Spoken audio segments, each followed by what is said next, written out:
नमस्कार, स्वागत है आप सभी का 5 शहर 5 खबर में। मैं हूं आपके साथ सुनील चौहान। 5 शहर 5 खबर में सबसे पहले शुरुआत करेंगे। संसद का मानसून सत्र 20 जुलाई से शुरू होने जा रहा है और 11 अगस्त तक चलेगा। संसदीय कार्य मंत्री प्रहलाद जोशी ने ट्वीट करके इसकी जानकारी दी है। उन्होंने कहा कि संसद का मानसून सत्र 20 जुलाई से शुरू होगा और 11 अगस्त तक चलेगा। सभी दलों से मानसून सत्र के दौरान विधायी कामकाज और अन्य विषयों पर सार्थक चर्चा से योगदान देने का आग्रह करता हूं। उन्होंने एक अन्य ट्वीट में कहा कि मानसून सत्र 23 दिनों तक चलेगा और इसमें 17 बैठकें होंगी। वहीं इससे पहले संसद के सूत्रों के हवाले से पहले बताया गया था कि संसद पुरानी इमारत में कामकाज करना शुरू कर सकती है और फिर बाद में नई इमारत में चली जाएगी। इस बार के मानसून सत्र के हंगामेदार रहने की उम्मीद है क्योंकि विपक्षी दल अगले साल होने जा रहे लोकसभा चुनाव के मद्देनजर पीएम नरेंद्र मोदी के नेतृत्व वाली बीजेपी के खिलाफ एकजुट मोर्चा बनाने के लिए एकजुट हो रहे हैं। इसके अलावा संसद की बैठक ऐसे समय हो रही है जब प्रधानमंत्री मोदी ने समान नागरिक संहिता की जोरदार वकालत की है और इस मुद्दे पर परामर्श बढ़ाने के कदम उठाए हैं।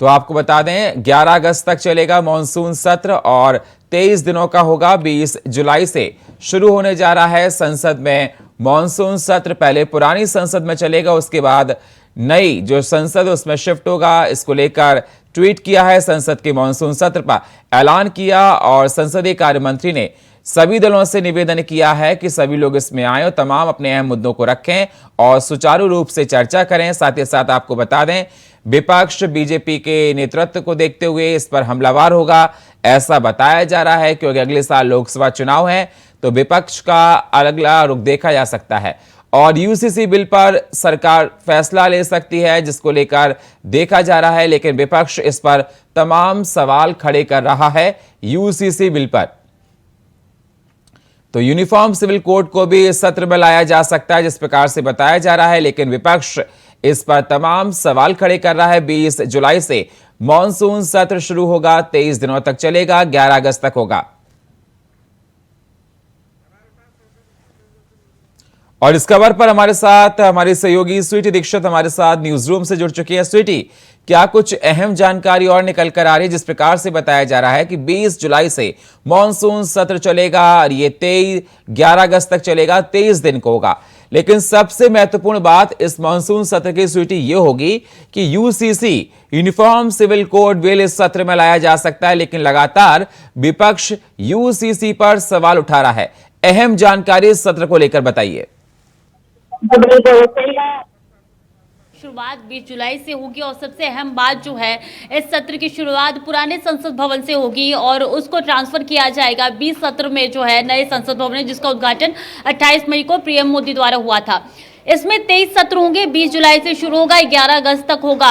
11 अगस्त को आखिरी दिन होगा। बता दें कि स्वतंत्रता दिवस से पहले जो है इसका समापन हो जाएगा और इसी के साथ इसमें 23 सत्र होंगे। और सबसे महत्वपूर्ण बात तो ये है कि इस सत्र का ऐलान जो है प्रहलाद जोशी की तरफ से किया गया है। उन्होंने कहा है कि तमाम विपक्ष पार्टी अपने आए और अपने मुद्दे यहाँ पे रखे।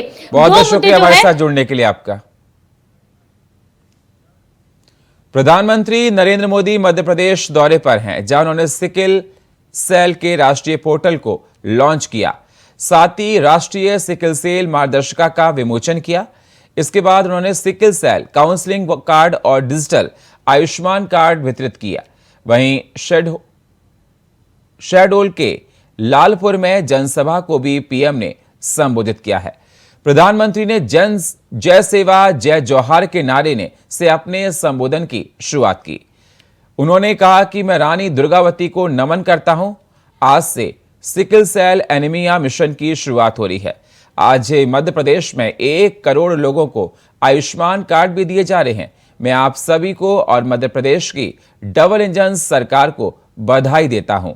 आज देश शहडोल की धरती से बहुत बड़ा संकल्प ले रहा है। यह संकल्प है सिकल सेल एनीमिया से आदिवासी बच्चों और परिवारों को बचाने का। तो सिकल सेल एनीमिया से बच्चों को किस प्रकार से बचाया जाए, जिसको लेकर संकल्प किया और डिजिटल आयुष्मान कार्ड को भी बांटा है। तो प्रधानमंत्री मोदी आज मध्य प्रदेश के दौरे पर रहे और उन्होंने सिकल सेल एनीमिया को लेकर। ये देखिए तस्वीरों में आप देख सकते हैं, डिजिटल माध्यम से आयुष्मान कार्ड भी बांटे हैं लोगों को और तमाम सौगातें दी हैं प्रदेश की जनता को। मध्य प्रदेश दौरे पर रहे पीएम नरेंद्र मोदी, उनके साथ आप देख सकते हैं मध्य प्रदेश के सीएम शिवराज सिंह चौहान।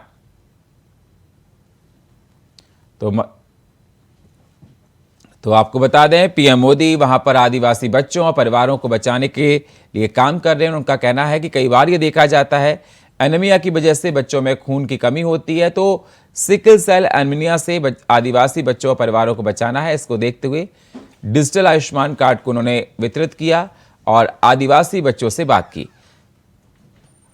तो आज देश में शहडोल की धरती से बहुत बड़ा संकल्प ले रहा है।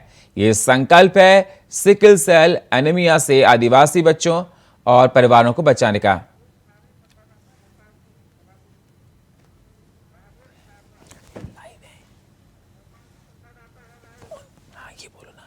और इस खबर पर हमारे साथ लाइव जुड़ चुके हैं भोपाल से संवाददाता राजेश आर्य। राजेश, क्या कुछ अहम जानकारी है जिस प्रकार से देखा जा रहा है पीएम मोदी आज पहुंचे और सबसे महत्वपूर्ण बात उन्होंने डिजिटल आयुष्मान भारत को लॉन्च किया, आदिवासी बच्चों से मिले और महत्वपूर्ण बात यह है कि जिन लोगों में खून की कमी देखी जाती है, ब्लड की कमी देखी जाती है, उसको देखते हुए सिकल सेल एनीमिया को लॉन्च किया और बताया, इसकी महत्वपूर्ण जानकारी दी। तो क्या कुछ महत्वपूर्ण जानकारी उनके इस दौरे से निकल कर आ रही है?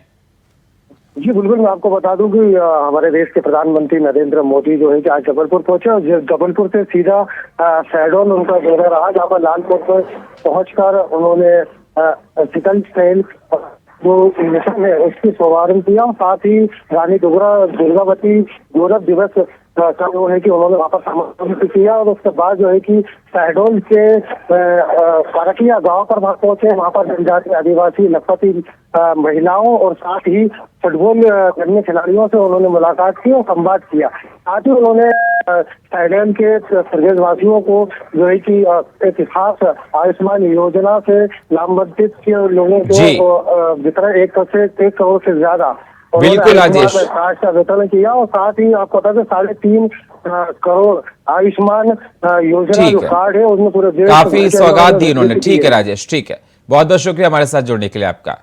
केंद्रीय रक्षा मंत्री राजनाथ सिंह छत्तीसगढ़ दौरे पर रहे, जहां कांकेर में राजनाथ सिंह ने एक जनसभा को संबोधित किया। इस दौरान उन्होंने कहा कि छत्तीसगढ़ में लगातार धर्मांतरण हो रहे हैं। बस्तर की माटी वीरों की माटी है। रमन सिंह के 15 साल के कार्यकाल में छत्तीसगढ़ की तस्वीर बदली है। छत्तीसगढ़ बनाने की सबसे बड़ी वजह थी कि आदिवासी भाइयों को विकास की यात्रा में आगे बढ़ाना। वहीं इस दौरान राजनाथ सिंह ने छत्तीसगढ़ सरकार पर कई तरह के घोटालों के आरोप लगाए। साथ ही प्रधानमंत्री नरेंद्र मोदी की तारीफ करते हुए कहा कि पीएम मोदी के नेतृत्व में अब कमजोर भारत नहीं, ताकतवर भारत है। एक देश के प्रधानमंत्री हमारे प्रधानमंत्री के पैर छूते हैं, ये पूरे भारत का सम्मान है। तो आज राजनाथ सिंह कांकेर दौरे पर थे, छत्तीसगढ़ दौरे पर रहे राजनाथ सिंह और उन्होंने छत्तीसगढ़ की राज्य सरकार पर तमाम सवाल खड़े किए। कांकेर में जनसभा को किया संबोधित। आपको बता दें पूर्ववर्ती रमन सरकार की तारीफ भी की उन्होंने। छत्तीसगढ़ में लगातार हो रहे धर्मांतरण को लेकर सख्त रुख अपनाया। और इस खबर पर हमारे साथ रायपुर से चित्रा पटेल हमारे साथ लाइव जुड़ चुके हैं। चित्रा, क्या कुछ अहम जानकारी? आज रक्षा मंत्री राजनाथ सिंह का कांकेर का दौरा था, उन्होंने राज्य की सरकार पर तमाम सवाल उठाए और अपनी बीजेपी की जो पुरानी सरकार थी उसकी खूबियां भी गिनाई और सबसे बड़ी बात धर्मांतरण पर काफी सख्त नजर आई। चित्रा, केंद्रीय रक्षा मंत्री राजनाथ सिंह आज चुनावी आगाज शुरू कर दी है। कांकेर पहुंचे हुए हैं, वहां पर जो है चुनावी सभा को संबोधित करते हुए शहीद वीर लोगों को नमन करते हुए कांकेर की भूमि को नमस्कार किया है और जनता को संबोधित करते हुए उन्होंने राज्य सरकार को जमकर घेरा है और कहा कि राज्य सरकार को घेरते हुए कहा कि धर्मांतरण, प्रधानमंत्री आवास, प्रधानमंत्री सड़क, इसको लेकर जो है जमकर उन्होंने घेरा। कहा कि छत्तीसगढ़ की सरकार अगर छत्तीसगढ़ की जनता को, आदिवासियों को अगर मकान नहीं मिल रहा है तो उसका जिम्मेदार छत्तीसगढ़ सरकार है। और वही विपक्ष की बात कहें तो विपक्ष ने भी कहा है कि राजनाथ सिंह जो बोल रहे हैं वे कौन सा चेहरा लेकर अब पहुंची है। फूलोदेवी नेताम ने साफ तौर से कहा कि उन्होंने कहा कि देश में महंगाई फैली हुई बढ़ी हुई है, चरम पर है, घर घर का बजट बिगड़ा हुआ है, पेट्रोल डीजल खाने पीने से लेकर जो है सभी चीजें जो है बढ़ गई है। जीएसटी रातों रात बढ़ा दिया गया, दूध दही तेल में जीएसटी आ रही है, लोगों का बजट बिगड़ गया है। राजनाथ सिंह जी ने कहा कि राज्य सरकार को कि अगर धर्मांतरण बंद होना चाहिए, छत्तीसगढ़ में धर्मांतरण के लिए कानून है और धर्मांतरण कर रही है, और जो है अगर इसी तरह से कार्य हुआ तो छत्तीसगढ़ में आने वाले समय पे जो है छत्तीसगढ़ में भाजपा की सरकार बनेगी। भाजपा की सरकार 15 सालों में थी, विकास हुआ 15 सालों में, लगातार छत्तीसगढ़ की जनता को 1 रुपये में चावल दे रही थी, आदेशों को 1 रुपये में चावल मिल रही थी, लेकिन कांग्रेस सरकार आने के बाद जो है विकास ठप हो गया है। तो देखा जाए तो राज्य सरकार जो है नरवा घरवा गुरुआ बाड़ी के योजना लेकर आई है। अब छत्तीसगढ़ के जनता को जो है, छत्तीसगढ़ वासियों को है, इस योजना के तहत उनको रोजगार मिला है, कांग्रेस का कहना है। वहीं पर नगरीय प्रशासन मंत्री शिव कुमार डहरिया ने कहा है कि जीएसटी का पैसा रुका है, प्रधानमंत्री आवास का पैसा केंद्र सरकार ने रोक दिया है, प्रधानमंत्री आवास के साथ साथ जो है प्रधानमंत्री सड़क का पैसा जो है वो रोक दिया है। जी चित्रा, मैं आपसे ये भी जानना चाहता हूं कि ये दौरा राजनाथ सिंह का आने वाले विधानसभा चुनाव को देखते हुए कितना महत्वपूर्ण है? देखिए 2023 में छत्तीसगढ़ विधानसभा शुरू होने वाला है। इसको देखकर जो है भारतीय जनता पार्टी अपने कमर कस लिए और एक्टिव हो चुका है, अपने बूथों को लेकर जो है वो कार्यकर्ताओं को मजबूत कर रहा है। अभी कुछ दिन पहले केंद्रीय गृह मंत्री अमित शाह पहुंचे हुए थे, कार्यकर्ताओं को उन्होंने चार्ज किया, एक्टिव किया है। और आज केंद्रीय मंत्री राजनाथ सिंह पहुंचे हुए हैं कांकेर बस्तर क्षेत्र में, उन्होंने अपने कदम रखी है। 2003 में उन्होंने एक बार आई थी, अब दूसरी बार अभी आज वो पहुंचे हुए हैं और चुनावी की दृष्टि से आज बहुत बहुत शुक्रिया चित्रा हमारे साथ जुड़ने के लिए आपका।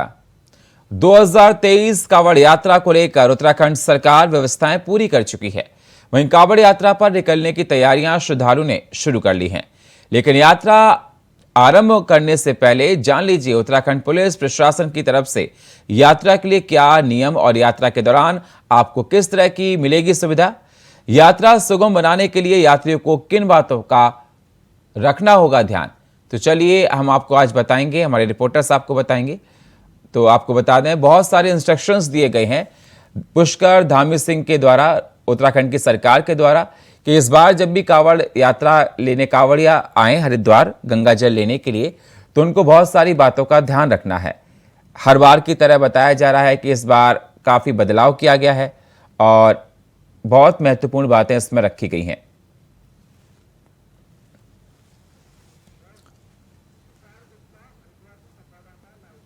और इस खबर पर हमारे साथ हरिद्वार से संवाददाता तुषार गुप्ता हमारे साथ लाइव जुड़ चुके हैं। तुषार, जिस प्रकार से देखा जा रहा है कि सावन का महीना शुरू होने वाला है और कांवड़ यात्रा आरंभ हो जाएगी हरिद्वार में, बताया जा रहा है कि इस बार पुष्कर सिंह धामी ने कुछ नई जानकारियां दी हैं, कुछ नए नियम बनाए हैं कांवड़ियों को लेकर। क्या वो नियम है, दर्शकों को बताइए।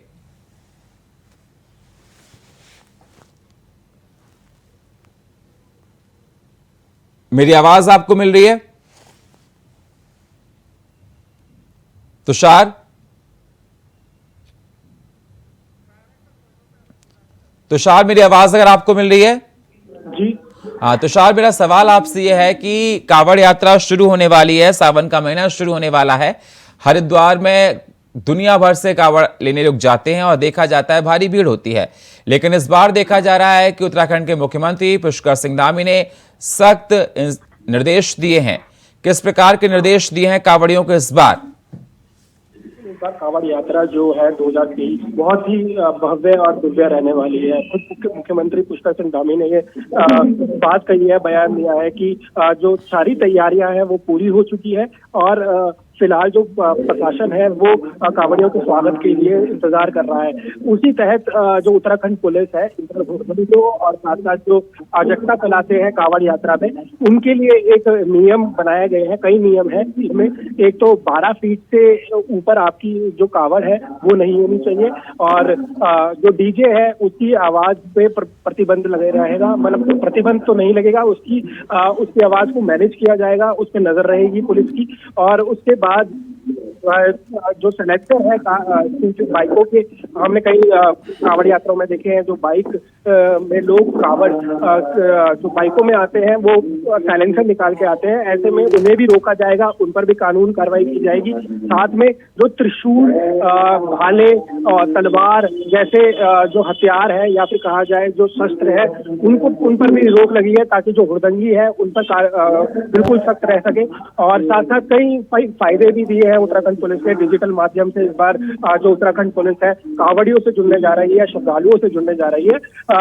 एक बारकोड सिस्टम हरिद्वार पुलिस ने शुरू किया है, जिसमें 10 लाख बार कोड जो उनकी प्रिंटिंग होगी वो पूरे 10 लाख पूरे उत्तराखंड में लगाए जाएंगे। जगह जगह कांवड़ जो पटरी होगी या फिर कांवड़ का जो रास्ता होगा उस पर लगाए जाएंगे, और उस पर जो कांवड़िए हैं वो स्कैन कर तमाम चीजें जैसे पार्किंग की व्यवस्था या फिर रूट डाइवर्जन या फिर आगे जाकर होटल धर्मशालाओं की किस तरह की व्यवस्था है, तमाम चीजें उस पर देख सकेंगे। तो एक नई पहल देख सकते हैं पुष्कर सिंह धामी के निर्देश पर। जी, इस तरह से शुक्रिया तुषार हमारे साथ जुड़ने के लिए आपका। लोकसभा चुनाव से पहले योगी सरकार सुर्खियों में है। शनिवार को यूनिवर्सिटी ऑफ लंदन से जुड़े प्रोफेसर एन जॉन कॉम का ट्वीट सामने आया। उन्होंने लिखा, भारत योगी आदित्यनाथ को फ्रांस दंगे को काबू करने के लिए भेज दे। अगले 24 घंटे में दंगा कंट्रोल हो जाएगा। हालांकि फैक्ट चेकर्स इस अकाउंट को फेक भी बता रहे हैं। दावा कर रहे हैं कि ट्विटर हैंडल नरेंद्र विक्रमादित्य यादव नामक शख्स चलाता है। वह पहले धोखाधड़ी के मामले में गिरफ्तार हो चुका है। वहीं ट्वीट के सामने आने के कुछ घंटे बाद ही सीएम योगी के ऑफिस ने रिट्वीट कर जवाब दिया। इसमें लिखा कि जब भी विश्व के किसी भी हिस्से में उग्रवाद दंगे भड़काता है, अराजकता फैलती है और कानून व्यवस्था की स्थिति उत्पन्न होती है, तो दुनिया सांत्वना तलाशती है। यूपी के सीएम द्वारा स्थापित कानून व्यवस्था के परिवर्तनकारी योगी मॉडल के लिए तरसती है।